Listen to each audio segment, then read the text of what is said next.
My name's Rebecca Morris Miller, and I am a mother, a sister, a friend, and an addict. And I come from a middle-class family. My parents were both social workers. I had a really great upbringing. I went through a lot of really excellent things. I had all of the opportunities given to me. I got my first car when I was 16. I went to college. I had all those opportunities, and I still ended up addicted to opioids, and I still ended up on the street, and I still ended up going to jail at 80 pounds. And for my parents too, I mean, they did everything they possibly could to raise me in a correct manner, and I still ended up in this position.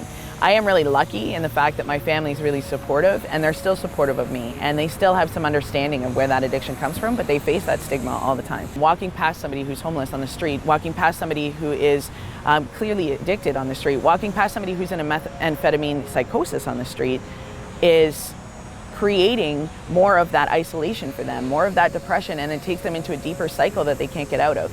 Having someone come to you and say, your life matters enough to me that I want you to make it to tomorrow is just as important as your life matters enough to me that I want to get you into treatment. Here's a sandwich, here's a coat so you make it through tonight. Here's an naloxone kit so that you make it for the next day.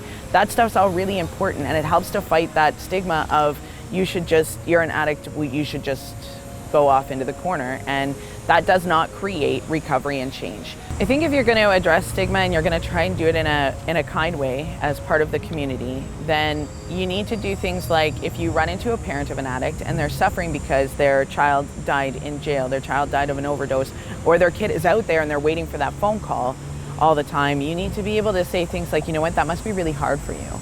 And what was the story behind that? How did this happen? Like, are you okay, right? Because we need to take that time to ask people, are you okay? I am the founder of an organization in Hamilton that we do some outreach for people that are coming out of prisons, and we do outreach for people that are currently in active addiction, at-risk youth, and seniors.